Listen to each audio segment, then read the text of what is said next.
1908 April 5న బీహార్లో జన్మించిన బాబు జగ్జీవన్ రామ్ స్వాతంత్ర సమరయోధునిగా, సంఘ సంస్కర్తగా, రాజకీయవేత్తగా ప్రసిద్ధి చెందారు. 40 ఏళ్ల పాటు వివిధ మంత్రి పదవులు నిర్వహించడమే కాకుండా భారతదేశానికి ఉప ప్రధానిగా వ్యవహరించారు. నేడు ఆయన జయంతిని పురస్కరించుకొని రంగారెడ్డి జిల్లా ఇబ్రాహీంపట్నం నియోజకవర్గం తుర్కయంజాల్ మున్సిపాలిటీ ప్రధాన కూడలిలో ఉన్న బాబు జగ్జీవన్ రామ్ విగ్రహానికి పూలమాలలు వేసి జయంతి వేడుకలను ఘనంగా నిర్వహించారు. ఈ కార్యక్రమంలో తుర్కయంజాల్ మున్సిపాలిటీ కాంగ్రెస్ పార్టీ అధ్యక్షురాలు కౌన్సిలర్ కొత్తకుర్మ మంగమ్మ శివకుమార్ మాట్లాడుతూ, ఇప్పుడు మనం జీవిస్తున్న ఈ జీవితం, మనం అనుభవిస్తున్న స్వాతంత్ర్యం అన్ని వారి త్యాగ ఫలమే అన్నారు. కుల మతాలకు అతీతంగా వావి వరుసలతో నివసిస్తున్నటువంటి మున్సిపాలిటీ ఏదైనా ఉంది అంటే అది తుర్కయంజాల్ మున్సిపాలిటీ అని తెలియజేశారు. ఈ కార్యక్రమంలో కౌన్సిలర్ మేతరి అనురాధ దర్శన్, బీఎస్పీ రాష్ట్ర నాయకులు బాబు, సిపిఎం నాయకులు కిషన్, బీజేపీ నాయకులు రమేష్, అంబేద్కర్ సంఘ నాయకులు తదితరులు పాల్గొన్నారు.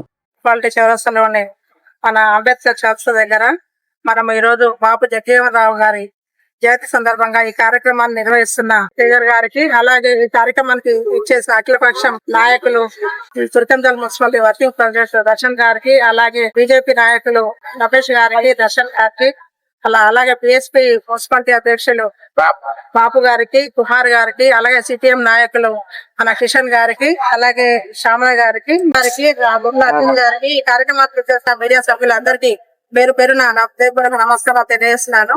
నిజంగా ఈ మహనీయులు అంటూ లేకపోతే ఈ రోజు మనం ఎంత స్వతంత్రంగా బతికే వాళ్ళం కాదు. ఎప్పుడు కూడా కుల మతాలకు అతీతంగా ఈ రోజు మన తుర్కంజాల్ మున్సిపాలిటీ ఏ ప్రోగ్రామ్ అయినా కుల మతాలకు అతీతంగా వాయు వర్షాలతో మంచి విచ్చుకొని ఉండే ఏకైక మున్సిపాలిటీ అంటే నాకు తెలిసిన కాటికైతే తుర్కంజాల్ మున్సిపాలిటీ ఒకటే.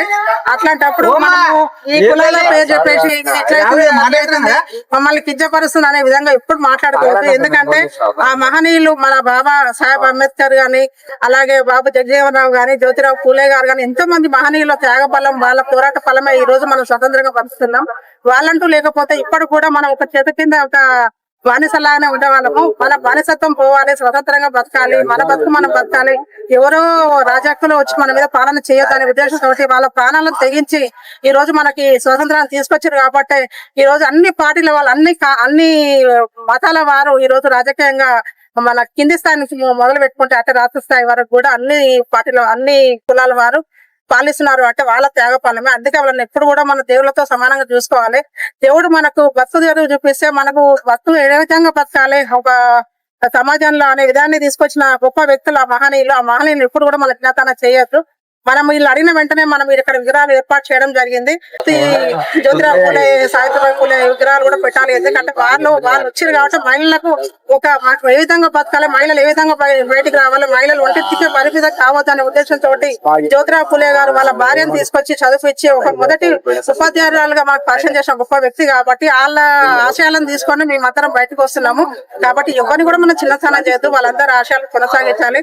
కుల మతాలకు అతీతంగా మనం ఉన్నాం. స్వాతంత్రం రాకముందుకు కులాలను, మతాలను ఏర్పాటు చేసి వాళ్ళకి ఇబ్బంది పెట్టిన మాట వాస్తవమే. కానీ ఇప్పుడు అట్లా లేదు. స్వతంత్రం వచ్చిన తర్వాత అందరూ స్వతంత్రంగా బతుకుతున్నాము.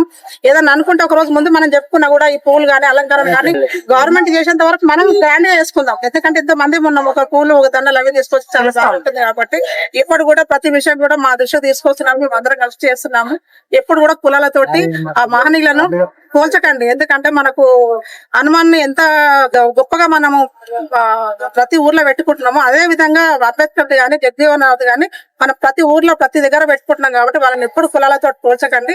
ఆయన అందరికీ ఆదర్శపడాడు. వాళ్ళందరూ ఉన్నారు కాబట్టి మనం ఎంత స్వతంత్రంగా బతుకున్నాం అని తెలియజేస్తూ నాకు ఈ అవకాశం ఇచ్చిన ప్రతి ఒక్కరిని పేరు పెద్ద ధన్యవాదాలు.